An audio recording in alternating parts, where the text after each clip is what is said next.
आर्थिक विकास के लिए महात्मा गांधी ने ये डिक्टेशन 100 शब्द प्रति मिनट की गति से बोलेगी। इसमें टोटल शब्द 500 हैं।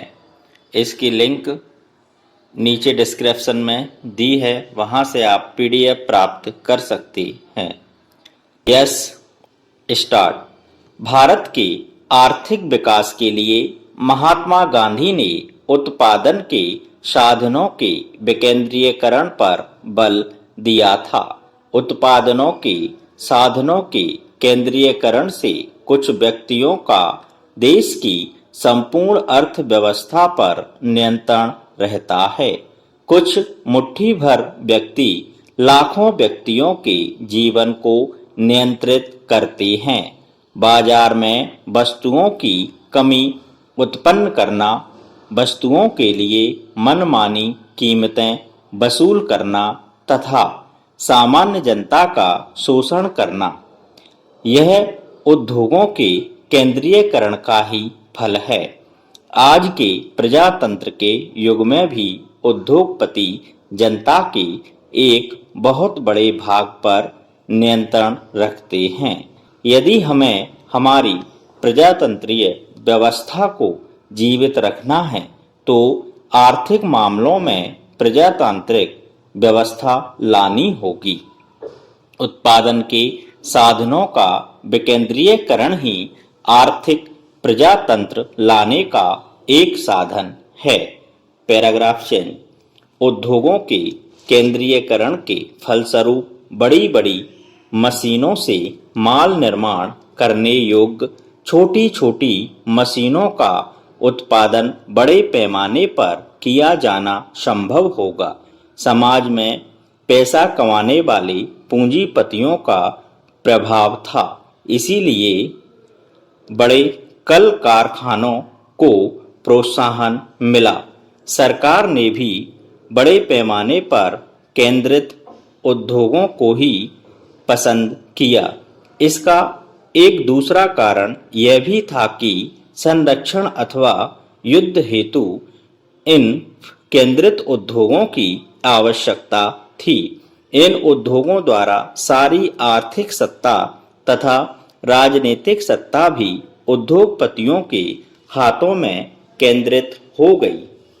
इस प्रकार सरकार तथा लाभ के लिए व्यापार करने वाले उद्योगपतियों द्वारा आधुनिक समाज के भस्मासुर को पैदा किया गया तथा समाज ने सत्ता, मुनाफा तथा युद्ध के तथ्यों को अपनाकर शांति, सद्भावना, सहकार, स्वतंत्रता और बंधुत्व के लक्ष्यों की अवहेलना की। पैराचेंज। गांधी जी के अनुसार बड़े उद्योगों पर आधारित अर्थव्यवस्था में हिंसा असंभावी है।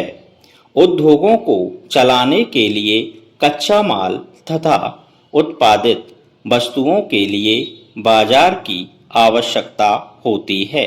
जब कोई औद्योगिक देश कच्चा माल तथा बाजार को अपने उद्योग के संचालन के लिए नियंत्रित करना चाहता है तो वह हिंसा का सहारा लेता है तथा उद्योगों के विकास का परिणाम हिंसा पर आधारित अर्थव्यवस्था होती है। जिन्हें यंत्रों का मोह है, उन्हें चेतावनी देते हुए गांधी जी ने कहा कि यंत्रों पर जोर देने से मनुष्यों के यंत्र बन जाने का खतरा है और जो यंत्र युग के बनाना चाहते हैं उनके लिए गांधी जी ने यह कहा है कि गांव के लोगों को यंत्रों द्वारा जीवित रखना असंभव है। जिस देश में 60 करोड़ जीवित यंत्र पड़े हुए हों वहां निर्जीव यंत्र बनाने की बात निरर्थक है। Paragraph change. आज उपभोग वस्तुओं की कीमतें बढ़ रही हैं। गांधी जी की राय में उत्पादन में कितनी ही वृद्धि क्यों ना हो जाए और बड़े उद्योगों में कितना ही काम धंधा क्यों ना बढ़ा दिया जाए, यदि हमारी अर्थव्यवस्था का आधार लगान, कर्ज, मुनाफा, भाड़ा आदि रहा तो बेकारी और गरीबी की समस्याओं का निराकरण हो ही नहीं सकता। अंत में सारी मजदूरी उक्त लागत के बाद कीमत में शामिल हो जाती है। इसीलिए मजदूरी जितनी ज़्यादा होती है, लागत कीमत उतनी ही बढ़ती जाती है। नतीजा यह होता है कि वस्तुओं की बिक्री कीमत से मजदूरी कभी अधिक नहीं हो सकती, जिससे वेतन वृद्धि की मांग का कभी अंत नहीं हो सकता है। स्टॉप।